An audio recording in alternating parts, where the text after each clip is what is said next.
आज हमारा टॉपिक है economic reforms in India. Economic reforms in India which is important for mains perspective. Before 1991 India की economy close economy की तरह work करती थी। गवर्नमेंट का पूरा कंट्रोल था। Government control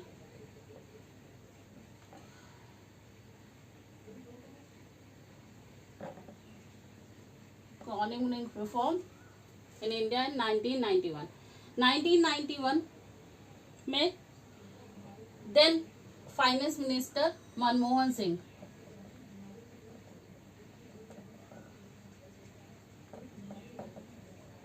doctor Manmohan Singh then finance minister doctor Manmohan Singh initiated economic reform 1991। Economic reform 1991। Aim क्या था?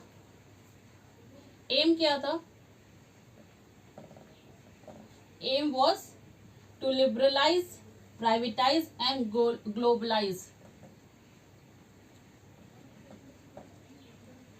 Liberalize, privatize and globalize the economy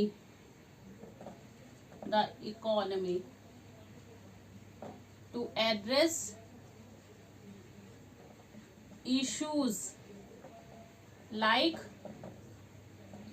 fiscal deficit and balance of payment। क्योंकि हमारी फिस्कल डेफिसिट काफ़ी इंक्रीज हो गई थी बाहर से लोन ले लेके, और बैलेंस ऑफ पेमेंट निगेटिव था। रिफॉर्म्स क्या क्या किए उन्होंने? Reforms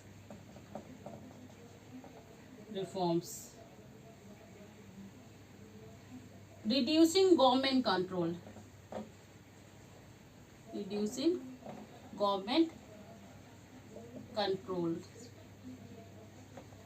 allowing private sector participation, private sector participation। Third one is integrating with global market, integrating with global market।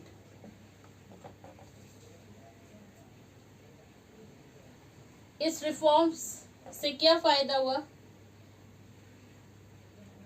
Economic growth and job creation.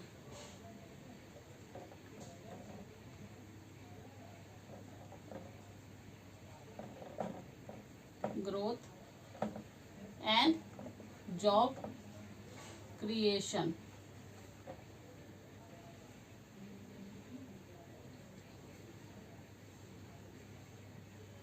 लेकिन इसकी वजह से चैलेंजेस भी आए सामने, जैसे इंक्रीज इनइक्वालिटी। इंक्रीज्ड चैलेंजेस क्या हुए? उसके बाद हमने क्या फेस किया? Increase in equality. Next, dependency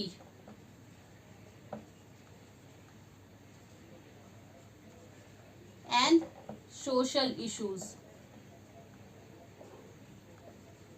इसके बाद ये चैलेंजेस हमें फेस करने पड़ी।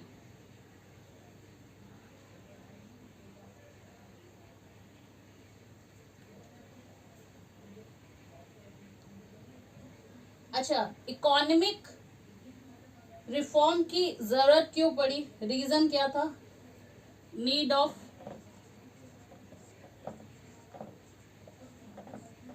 क्यों जरूरत पड़ी? फिस्कल डेफिसिट काफी इंक्रीज थी। fiscal deficit, increase in adverse balance of payment, in adverse balance of payment, Gulf crisis,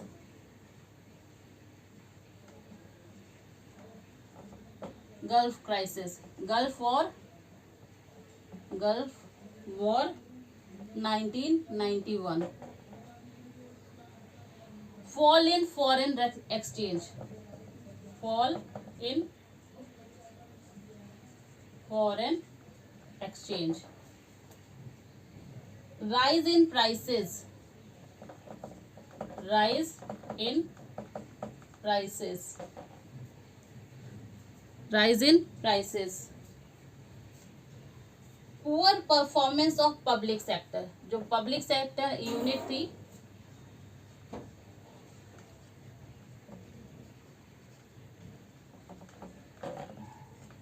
PSU, reason क्या था? पॉलिटिकल इंटरफेरेंस था, प्रॉफिट मेकिंग नहीं थी, गवर्नमेंट कंट्रोल बहुत ज्यादा था,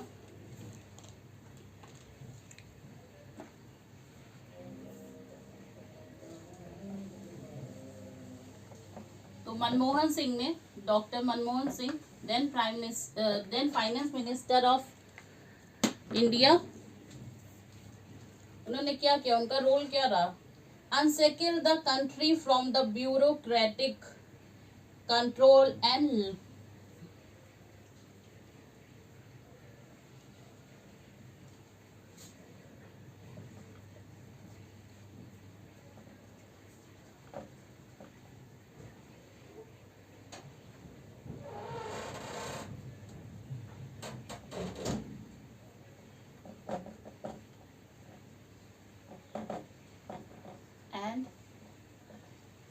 परमिट राज सिस्टम,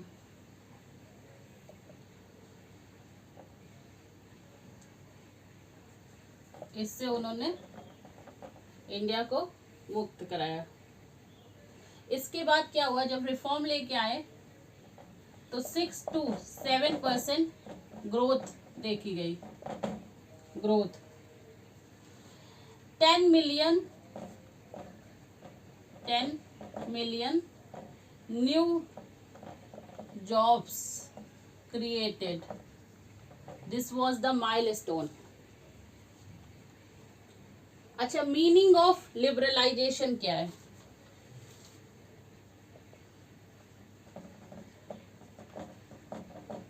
लिबरलाइजेशन की मीनिंग क्या है? टू फ्री, लिटरल मीनिंग है to free to economy, means government के कंट्रोल से इकोनॉमी को फ्री कर दिया जाए। एक कोट भी है इसके ऊपर, the free economy is not the enemy but the friend of social capital.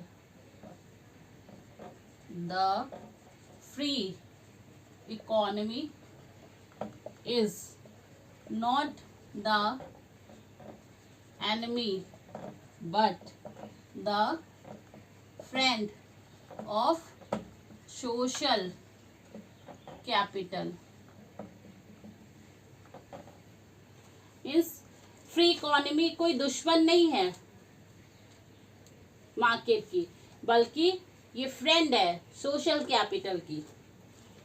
Next one is privatisation. Meaning of privatisation, privatisation permitting the private sector, permitting the private sectors to set up industry, to set up industry।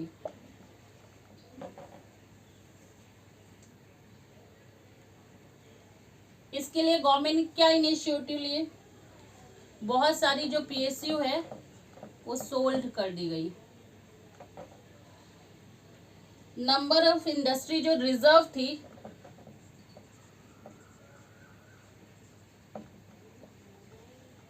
Reserve industry जिसका number 17 था वो reduce करके कितना हो गया? 4।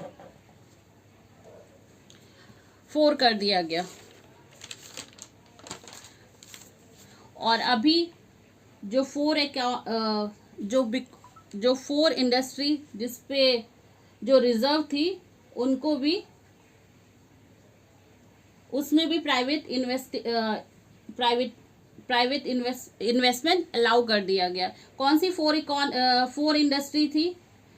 Transport and railway थी, mining of atomic mineral था, atomic energy थी, एंड डिफेंस इक्विपमेंट था। अभी डिफेंस इक्विपमेंट में भी हम देख रहे हैं प्राइवेट का इन्वेस्टमेंट अलाउ कर दिया गया है, ट्रांसपोर्ट और रेलवे में भी अलाउ कर दिया गया है।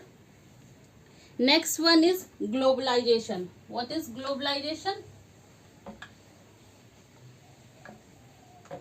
ग्लोबलाइजेशन का मतलब होता है establishment of relations of economy with world economy. Globalization का लिटरल मीनिंग क्या है?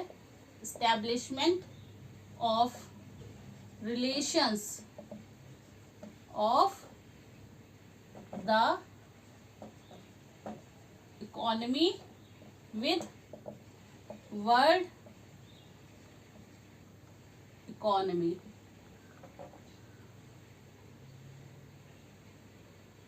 इसके लिए भी एक आर्गुमेंट आया। क्या आर्गुमेंट है?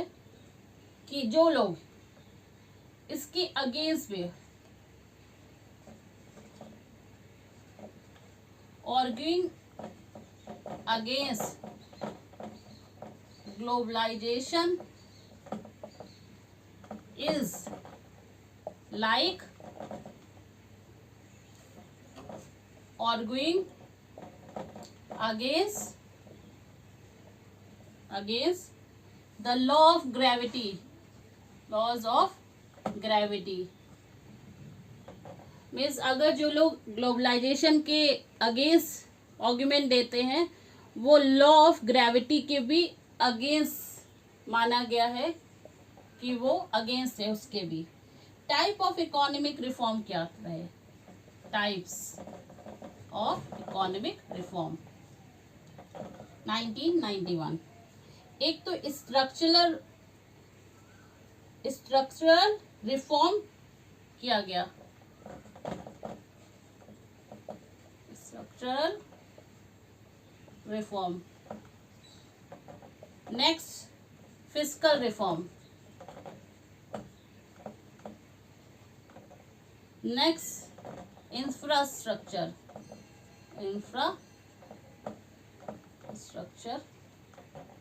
Fourth one is capital and money market reform. Capital and money market reform. Okay, so these are the types of reform which were initiated by Dr. Manmohan Singh, जो कि अब नहीं रहे।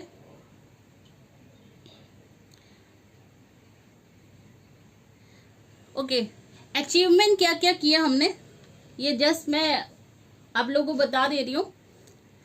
अचीवमेंट हमारा क्या हुआ उसके बाद जब रिफॉर्म में इंक्रीज हुआ, national product increase in national product, foreign investment में इंक्रीज हुआ, एग्रीकल्चरल प्रोडक्शन बढ़ गया। लिख देती हूँ शॉर्ट में।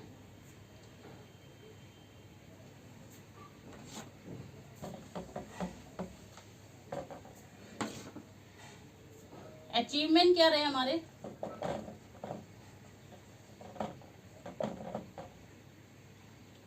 Increase in national product,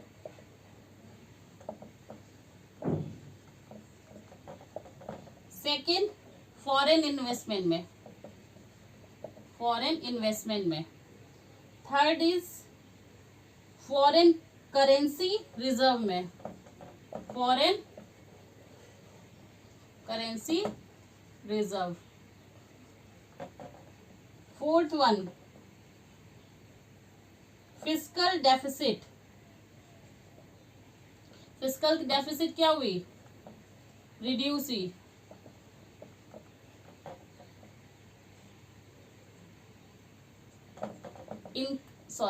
increase in imports, imports में इंक्रीज हुआ। Inflation control,